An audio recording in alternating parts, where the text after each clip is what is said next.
It's 2021. The last time we were in the shop here was last year, and it was pretty small. So as you can see, it's changed a lot, but it suits my needs, which is the most important part. So we're gonna take you around, show you what I like, what I don't like, what I wanna change, what I wanna do in the future, and basically the state of the shop here in spring of 2021. It's almost spring. So if you watch the videos from last year, which have like completely disappeared now, I have no idea where they went. They're like long lost videos. You see that here we had like, this was like the bike area, so to speak. Like we worked on bikes here and my skills weren't overly good with bikes. So since that, like I said, my skills weren't that good. I've upgraded it and it's more of just like this is more of like a drafting area now. Then the actual workbench is over there, which I'll show you in just a few minutes. As you can see, I got all these drawers, which I have yet to label, but the main goal in here is that there's a home for everything. As you can see, we have a drafting folder here, a drafting mat, which this is just a temporary one. We're gonna get a little better one eventually, bigger, more for drawing big diagrams. And then I got my measurement tools over here, and we got some, that has nothing to do with measuring and drafting, but socket wrenches, and then basically just, I need to clean out these drawers a little bit. They got batteries from Halloween in them. And we got the work light up here where I can see good, and then basically just all the main stuff here for drafting. And then right here, this isn't the best vise. My grandfather gave it to me. We're definitely gonna have to change this vise eventually, but for now it'll definitely do for holding stuff. The biggest it can really hold is like a 2x4 like this right here, but it also isn't in the best spot right now. I mean, a vise really shouldn't belong in the woodworking, or I'm sorry, the drafting area. So we're gonna have to move this vise, which isn't a really hard thing, over to the woodworking area, which like I said, I'm gonna show you in just a few minutes. And then right here, as you can see, I'm working on this. This is gonna be a trail post that we're gonna put in the garden. You can see we got waterproof stickers of mountain biking and road biking here, and then up at the top we're going to put a beagle sticker, and then right here we're going to put a leopard gecko sticker, which if you guys have watched my leopard gecko videos, you know I have a big muscular one. So we'll start here with the big machines. These are like the top notch, I don't want to say top notch, but you know, good machines for woodworking. We have right here the miter saw, which my grandfather gave to me a couple weeks ago, has proven to be a really good tool. We have the drill press, which is honestly one of the most original tools that I learned and that a lot of people learn when doing woodworking. I mean, you can get these, they're not that cheap nowadays, but you can get a pretty good one of these at Home Depot for like 200 bucks. This one was given to me by my grandfather as well. Many of my tools, bigger tools that would be kind of pricey to buy brand new were, and I kind of like the old look of them too, but drill press is nice because you can kind of, you can have a lot more precision with drilling, with which you drill holes and stuff. So you can just put your work here, flip it on, and then lower it. So I gotta figure out some better projects to use this for, to give it some good use, but really nice tool to have. So another useful tool in a wood shop, of course, is the sander. Now this is a disc sander, so you're not going to get the same flexibility and precision that you're going to get with a handheld sander like this guy right here, which I use in the driveway, one of my most used tools as well, also given to me by my grandfather, as well as this. But this is nice for shaving little tiny pieces of wood off. If I want to shave something down a little bit but don't want to use the saw, I can use the disc sander here. As you can see, it's a Delta. All you got to do is like a drill press, turn it on. Sounds like it's seen better days. Might need to be cleaned a little bit. It sounded like a dying cat there, but we'll work on that. But nevertheless, a really cool tool to have. So as you can see, my mini Shop Vac, I kind of just let live under here, which we named it Howie, which is kind of just a joke from last year when I started the shop, but it's still going to remain Howie. But it's just a micro Shop Vac that's hooked up to the miter saw, so it reduces the sawdust by about 75%, but I still need to open the door for those high production days where I'm building a lot. That's good for 1 or 2 cuts. However, this, you just turn it on, and then that'll suck up most of the sawdust from the miter saw. And then down here, we have the big Shop Vac, which I use, which is on wheels, which I can take around the shop to clean the shop, the workbench, the chairs, and the shelves.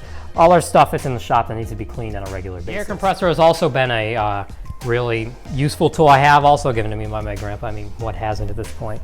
But really useful tool. It's pretty powerful. You can spray down stuff with it, bikes when they come in, anything that has water on it that you want to dry quicker, or sawdust in general. As you can see, it's not the most configured setup for it, but it's good enough for now. Eventually I'll definitely invest in a reel for it, or reel, however you say that retracts in and out so that we can drag it into the driveway more easier without having to wind the cord up to the hose to take it back in. But it's pretty loud, as you can see.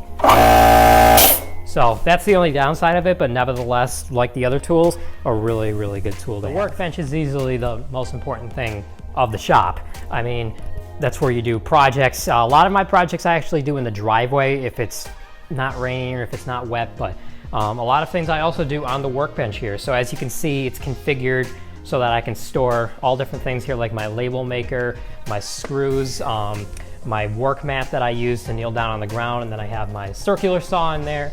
And then we also have some compartments up there that we have yet to fill of miscellaneous things and other things that I'm sure I'll accumulate at one point. And then right there, you can see I have my power drills that are battery powered. The Black & Decker right there is it's just a regular drill. And then this one right here is a Genesis impact driver, which I got not too long ago and has proven to be an amazing tool to have. Looking past the comfortable flooring here, which are just like foam mats that you can use in gym. Beyond that, we have the wood scrap bin, which this is honestly a really good thing to have in the shop as well, to keep all the random cuts that you use out of just projects and stuff.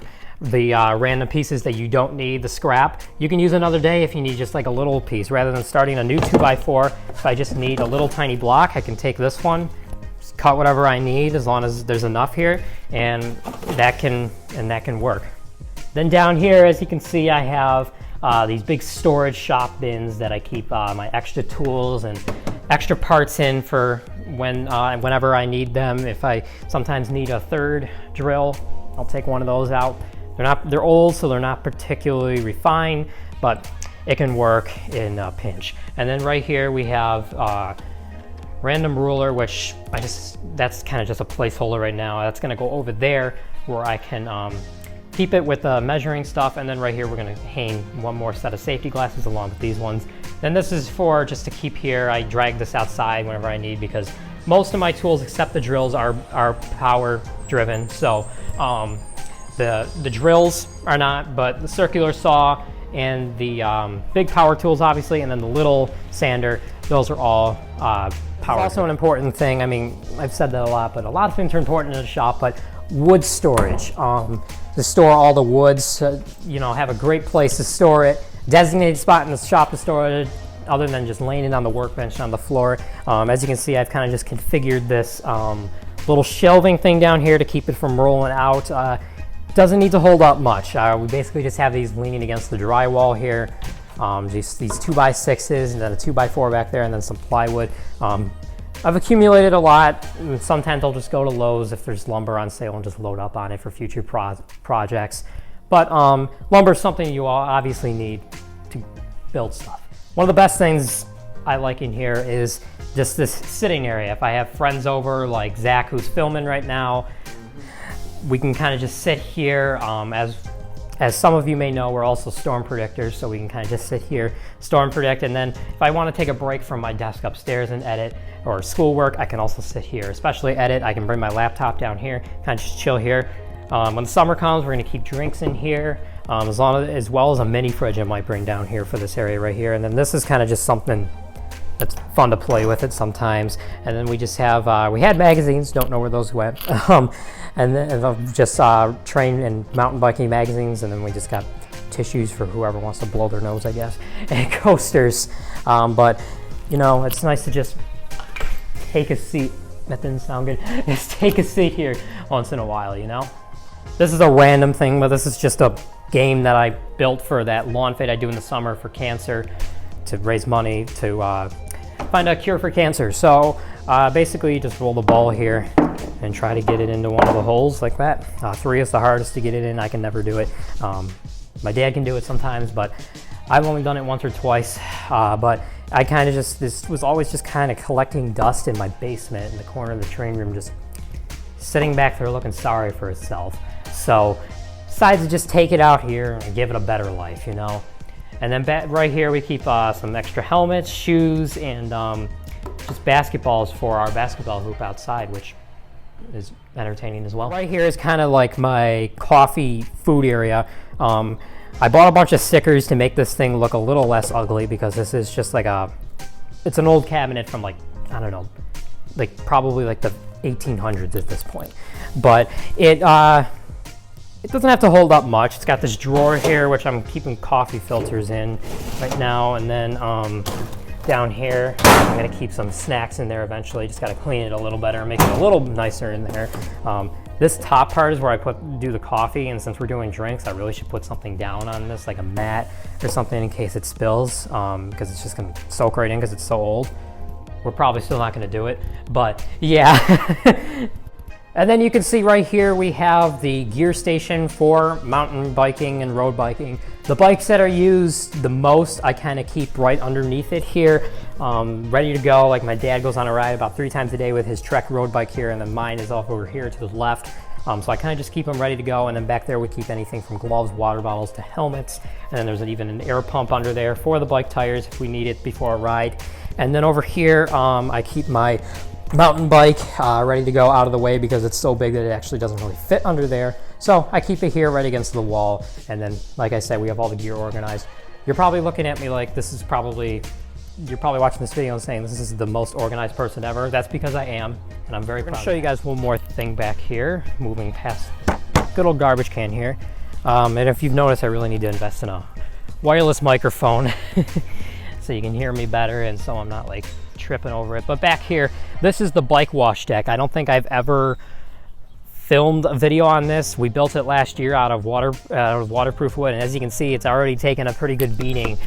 Wood has throughout the winter, and it was an expensive build, but definitely probably one of the best things I've ever built.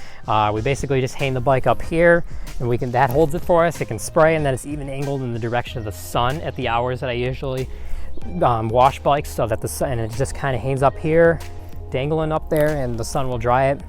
And then we got some other, some weather treated 2x4s here that I have yet to do anything with, but I do have a project in mind with them. So, and then these red things here are to keep the bikes on. And then it even has storage underneath for anything that's waterproof that we can keep under there, which is nice. And then it actually has this ramp, which I need to strengthen a little bit, but it has this ramp so I can easily ride the bikes up and down it. And then we're also gonna build a staircase. So I hope you guys enjoyed this little shop and like garage tour. It's a good DIY thing. I'll leave some links below for stuff I've used if you're thinking about like amping up your garage this summer or this spring during spring cleaning. But it gives me something to do, and it's a nice place to work for me and friends, and it's a nice place to keep all my tools that kind of just didn't have a home. So anyways, as always, thanks for watching today. I'll see you guys next time.